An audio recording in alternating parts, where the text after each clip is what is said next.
Buenos días, buenas tardes, buenas noches. Bienvenido a esta clase acerca del Evangelio según San Marcos. En esta ocasión vamos a ver Marcos del 3:7 al 4:34 y hemos titulado esta sección Cómo Jesús principia su ministerio.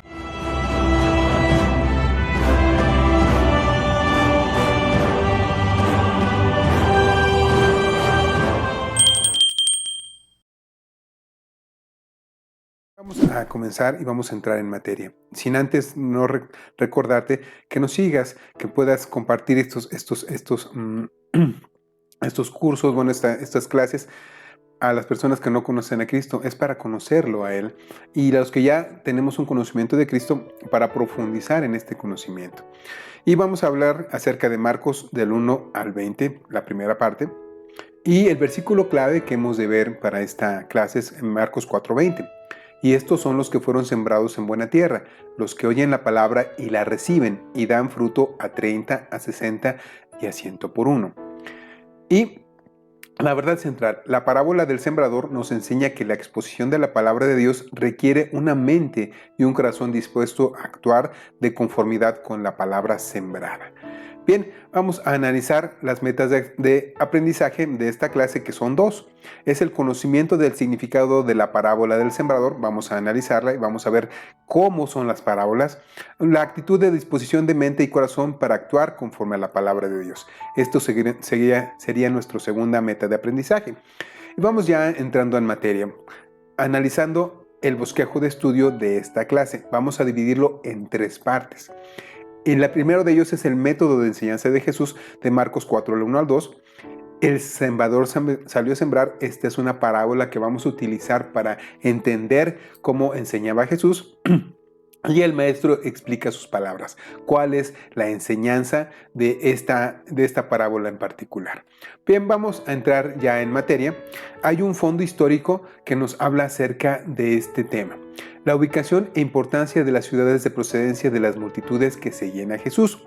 Eran idumeos, antes Edom, del otro lado del río Jordán, nombre que significa rojo, y aplicado a Esaú por el color de su piel y también por el guiso rojo con el cual vendió su primogenitura. Se ubica al sur de Judea, de donde era Herodes el Grande. Era el único gobernante que gobernó Judá que no era judío, era idumeo. Bien, los edomitas de Idumea y descendientes de Esaú no figuraban en las 12 tribus de Israel. Esto es así. Conocían, eran una especie, estaban emparentados, digamos que eran primos, pero no tenían el pacto con Israel, no se circuncidaban. Ubicación e importancia de las ciudades. Tiro y Sidón eran ciudades gentiles de Fenicia sobre la costa del Mediterráneo, allá al norte de Palestina. Entonces Jesucristo predicó a judíos y a gentiles y a personas que eran, pues aquí vemos la parte de Idumea, vemos la parte de Sidón, y eran personas que no conocían de Dios. Esta es la parte del mar de Galilea. Y vamos a hablar acerca de los espíritus inmundos. Son demonios, siervos de Satanás, que procuran detener el reino de Dios, tomando posesión de incrédulos y oprimiendo a los creyentes. Esto pasa y sigue pasando hasta el día de hoy. Y Jesús demostró una y otra vez su absoluta autoridad sobre de ellos. Esto es uno de los casos que vamos a ver a lo largo de todas las clases que el Señor Jesucristo hacía. ¿Qué es un apóstol? Es la transliteración del griego y significa el enviado de, uno con un mensaje especial. Entonces podemos decir que apóstol es simple y sencillamente un enviado a decir un mensaje. El nombre de los apóstoles es Pedro, que significa piedra; Juan y Jacobo, los hijos del trueno; Boanerges, por su carácter vehemente; Andrés, que significa varonil; Felipe, amante de caballos; Mateo, don de Dios; Tomás, mellizo; Tadeo, hijo amado; Simón el cananita o cananista; Celote o revolucionario; Iscariote, habitante de Queriot. Estos son los significados de algunos nombres de los apóstoles. Y también aquí está el pecado imperdonable, que es la actitud consciente en contra de Dios. ¿Sí? Este es el pecado imperdonable, resistir a la obra del Espíritu Santo en el corazón.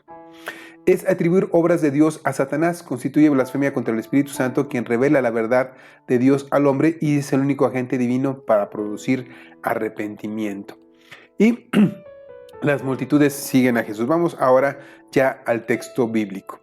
Las multitudes en parte caminaban largas distancias para estar en la presencia de Jesús, muchos desesperados por obtener sanidad física. Una de las cosas que más atraían era justamente estas sanidades, estas liberaciones de personas endemoniadas. Esto era algo que nadie más podía hacer, y cuando lo hacía Jesucristo, a las personas afectadas por esto iban a buscarle desde largas distancias. Además de Judea y Galilea, venían de zonas gentiles alrededor, donde se había esparcido el conocimiento de Jesucristo. Vamos ahora a ver la elección de los 12 apóstoles. Jesús se retiró de las multitudes a un monte en Galilea con los discípulos, pasó una noche en oración, designó a los 12 y les dio autoridad como sus representantes oficiales o apóstoles. ¿Quiénes eran? Con ese acto rompió definitivamente con el judaísmo oficial. Ya tenía discípulos. Del 20 al 30, Jesús echa fuera demonios. Este es uno de los que hemos visto y representa esta imagen una parte del mundo físico y un poco de la parte del mundo espiritual. Las demostró su autoridad sobre todos los poderes de la tierra y del cielo. Echó los demonios de este episodio, demostración inequívoca de su poder sobre Satanás. Bien, vamos a ver la familia de Jesús. Esto está del 31 al 35 del capítulo 3. ¿Y quiénes son su familia? Vamos a verlo. Jesús advirtió a sus padres a los 2 años de edad que su primera lealtad era para estar en los negocios de su padre. A esa pequeña edad, Jesucristo estaba muy interesado en las cosas del estudio de la palabra. Aquí nos da un nuevo paso en establecer un nuevo parentesco, una nueva familia, los que hacen la voluntad de Dios. Entonces, ¿quiénes son los que son su familia? Los que hacemos la voluntad de su Padre.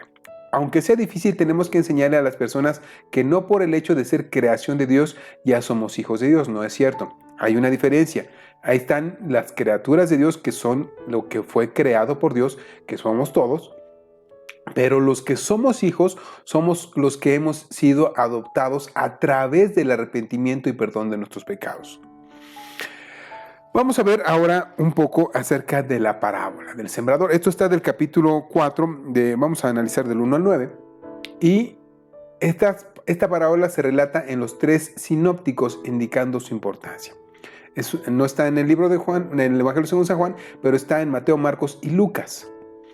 Otro título aplicable sería la parábola de los campos, pues el énfasis está en 4 clases de terreno o de corazones y cada uno responde a la semilla sembrada en él. Bien, vamos a la explicación. Su explicación está del versículo 10 al 20. Y Jesús, al explicar el significado de la parábola, la convierte en una alegoría bien comprendida por la gente del campo.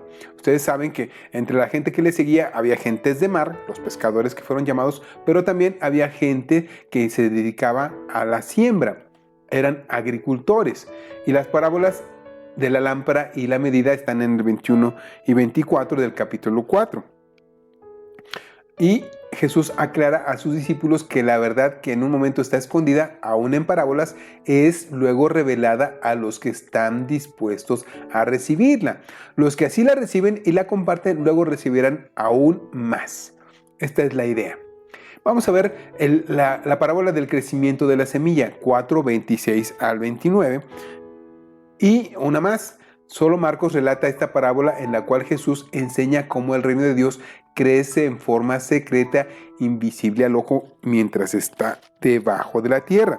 Desde luego que en algún momento sale y ya puede ser visible. Algunos con razón la llaman la parábola del segador, pues el crecimiento lleva a la fructificación y la cosecha final cuando Cristo regresa. Bien, parábola del grano de mostaza es la última que está en es la última que está en esta ocasión. Otra parábola que se relata en los 3 sinópticos y que representa el reino de Dios como creciendo de lo más pequeño a algo muy grande. Bueno, aquí atrás vemos las semillas de mostaza, que son pequeñitas, pero que tienen un sabor muy importante y crece muchísimo. De un puñado de 12 discípulos bajo la dirección del Maestro hemos llegado a ser millones de seguidores a través de la historia en estos casi 2000 años de historia de la Iglesia en la tierra. Y no sabemos cuánto tiempo más. Eso está en el propósito de Dios. Ahora vamos a analizar el método de enseñanza de Jesús de las parábolas. Vamos a analizar esto. Otra vez comenzó Jesús a enseñar junto al mar y se reunió alrededor de él mucha gente, tanto que entrando en una barca se sentó en ella en el mar y toda la gente estaba en tierra junto al mar y les enseñaba por parábolas muchas cosas y les decía en su doctrina. Vamos a ver su uso. La parábola, en griego comparación, traducido de la 70 en término hebreo masal, que se comprende desde los dichos cortos, sentenciosos y enigmáticos, llamados proverbios o máximas, hasta la alegoría elaborada, el símil y el cuento corto o largo. La parábola, pues, es un símil elaborado donde el relato, aunque ficticio, es verosímil en contraste con la fábula. En la fábula hay elementos que no son reales. En la parábola todos los elementos son reales. Esto es del diccionario Nelson. Vamos a la siguiente. Parábole denota poner al lado, o sea, comparar una con otra cosa. Significa poner una cosa al lado de otra con el propósito de compararla. Hay quienes consideran que el contexto de comparación no está necesariamente contenido en la palabra. Esto dice aquí el diccionario Vine. Y vamos a la siguiente. Parábola es una transliteración de dos términos griegos que significan puesta al lado. Es una comparación que Jesús empleaba para ilustrar las verdades del reino. También se encuentran parábolas en el Antiguo Testamento, pero su mayor uso es en el Nuevo Testamento justamente por Jesucristo. Contrario a la alegoría, presenta una verdad central que rige su interpretación y es evidente al que la escucha. Era evidente a los agricultores que estaban en ese momento siendo enseñados por Jesús. Si Jesucristo estuviera con nosotros, utilizaría otras parábolas con el contenido alrededor de nosotros. Tal vez en un entorno, digamos, citadino, utilizaría, no sé, los servicios públicos, como el transporte, por ejemplo, como la seguridad. Usaría ejemplos de estas cosas cotidianas para nosotros para podernos enseñar verdades espirituales. Vamos al método. La parábola es un relato terrenal que ilustra una verdad celestial y tiene ventajas. Capta la atención. Presenta ideas abstractas en términos concretos, o sea, puede enseñar cosas muy complejas con ejemplos cotidianos. Obliga a los oyentes a pensar, sería otro de sus beneficios, y al final de ellos es fácil de recordarlas. Hay una verdad central, no debemos tratar de encontrar varias enseñanzas, es una la verdad en todas las parábolas. Bien, el método de enseñanza de Jesús. ¿Qué detalles sobre Jesús se desprenden de este pasaje? En Marcos 4, 1 y 2 dicen: otra vez comenzó Jesús a enseñar junto al mar y se reunió alrededor de él mucha gente, tanto que entrando en una barca se sentó en ellas en el mar y toda la gente estaba en tierra junto al mar y les enseñaba por parábolas muchas cosas y les decía su doctrina. ¿Qué detalles sobre Jesús se desprenden de este pasaje? Que Jesucristo es una persona muy inteligente, muy hábil y con una gran capacidad de enseñanza. En primer lugar, se puso junto al mar para que el mar reflejara sus palabras. Las personas estaban en diferentes niveles para que no se estorbaran unas a otras y desde luego esta forma de enseñanza era una manera sencilla para que todo tipo de personas pudiese entenderlo. ¿Qué es una parábola? Es poner junto a otra cosa para compararlas. ¿Cómo semejan o se diferencian las técnicas de enseñanza del presente con las empleadas con el Señor? Bueno, esta forma es lo que se conoce como didáctica.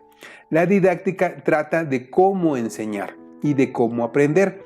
Y el Señor Jesucristo, de una manera tal vez empírica para nosotros, nos da una enseñanza muy clara y perfectamente profunda y transformadora de las personas. ¿En qué diferencia hay? Que Jesucristo lo hacía de una manera natural, pero ahora nosotros lo hacemos de una manera, vamos, un poco más sintética. ¿De qué manera cambia el método de enseñanza de Jesús en este pasaje con la relación a las narraciones anteriores? Bueno, ahora utiliza ejemplos cotidianos. Antes, o los fariseos, no utilizaban esto, utilizaban directamente la escritura y pobre del que no entendiera, porque no se explicaba de una manera clara. Jesucristo cambió eso y la preponderancia era la enseñanza clara. Vamos a ver un ejemplo que está en los tres sinópticos. El sembrador salió a sembrar. Oíd, he aquí el sembrador salió a sembrar, y al sembrar aconteció que una parte cayó junto al camino, y vinieron las aves del cielo y la comieron.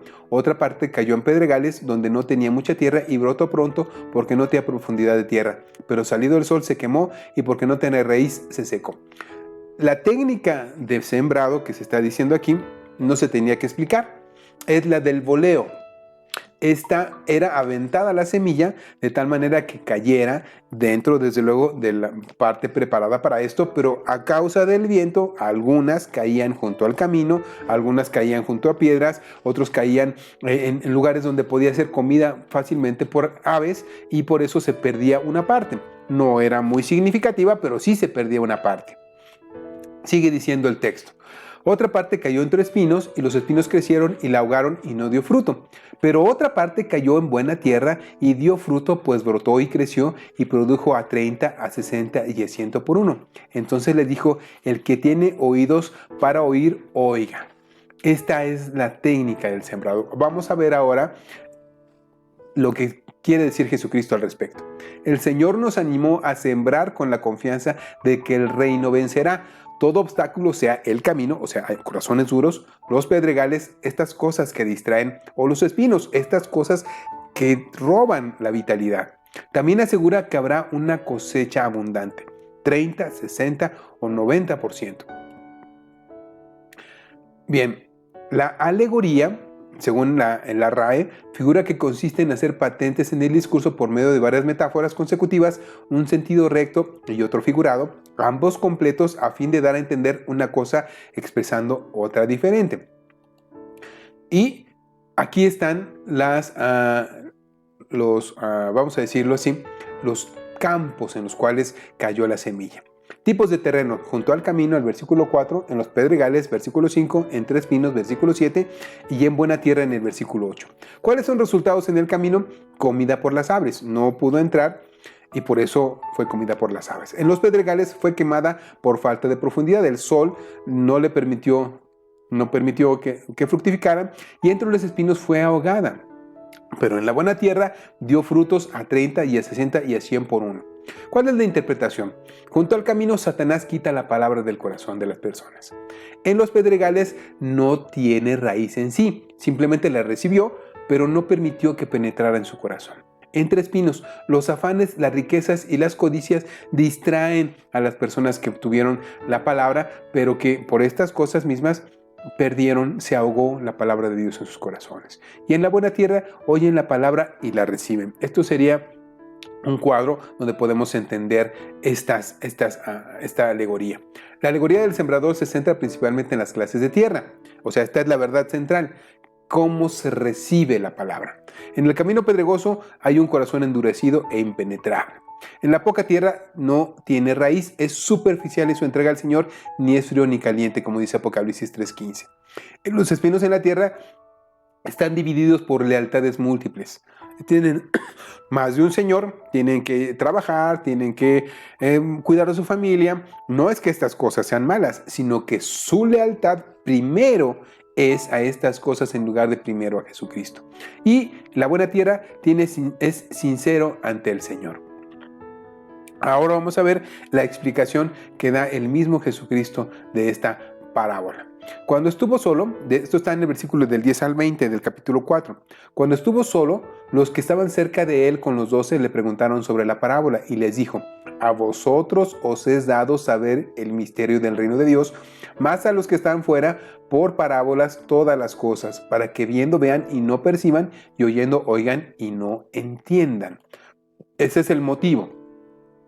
para que no se conviertan y les sean perdonados los pecados. Y les dijo, ¿no sabéis esta parábola? ¿Cómo pues entenderéis todas las parábolas? El sembrador es el que siembra la palabra. En este caso Jesús mismo.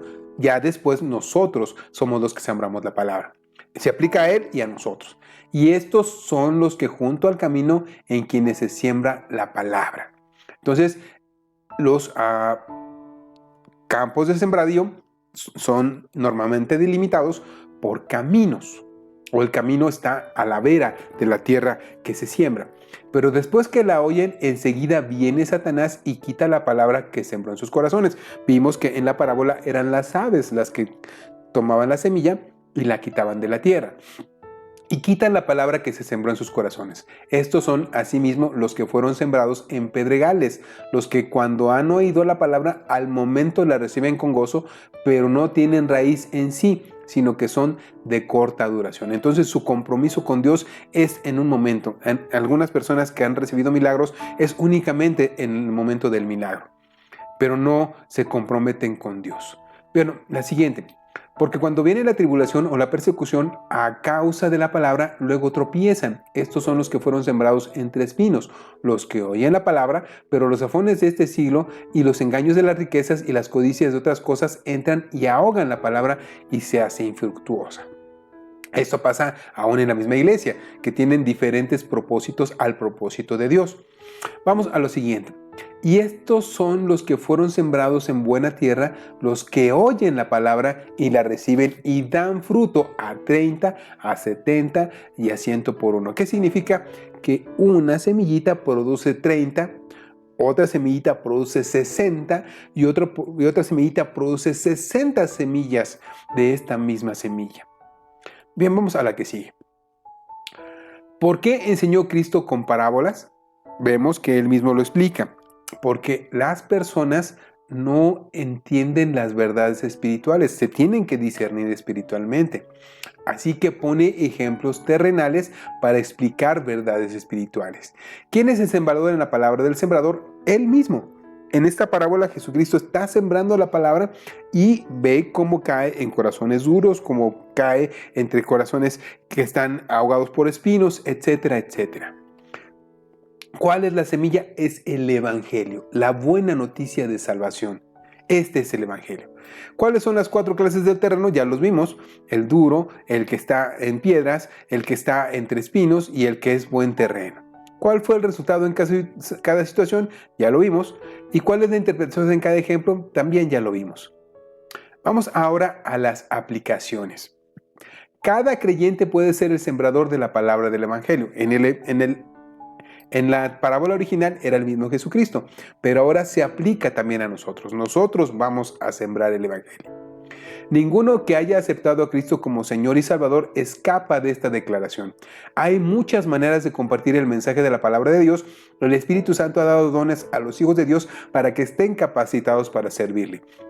En mi caso específico, a través de estas grabaciones, yo estoy regando la semilla. No sé hasta dónde llegan estas grabaciones, no sé hasta qué país o hasta qué personas puedan llegar. Lo único que sé es que pueden ser vistas por personas que tienen este mismo idioma y pueden llegar al conocimiento de Cristo, o pueden ser edificadas por mis palabras, que son palabras de Dios, no porque sean mías, sino que yo las tomo de la Escritura y las replico en esta grabación. Y el Evangelio es como una semilla que tiene un tremendo potencial. Yo no sé cuántas personas podrán llegar a conocer a Cristo a través de esto, o cuántas pueden ser edificadas, animadas para servir a Cristo a través de ellas. Puede producir vida espiritual y maravillosos frutos en el reino, pero esa semilla tiene que ser sembrada y cultivada para que se pueda levantar la cosecha. El resultado de la siembra depende en gran medida de la condición del corazón de los que le oyen. La condición de la semilla siempre es la misma. Lo que cambia son los corazones o los terrenos en los cuales se siembra. El creyente no debe desanimarse cuando la semilla sembrada no siempre logra su propósito. Nuestra tarea no es la de convencer a las personas, sino de comunicarles las buenas nuevas. Quien convence es el Espíritu Santo, no nosotros.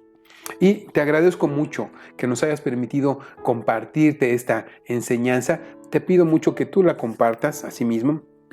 Lo puedas linkar, o no sé cómo se diga, lo puedas poner este link en tus propias redes sociales. Estas son las de nosotros, y también te agradecemos que tú nos apoyes, que nos permitas seguir trabajando en esto para la gloria de nuestro Dios.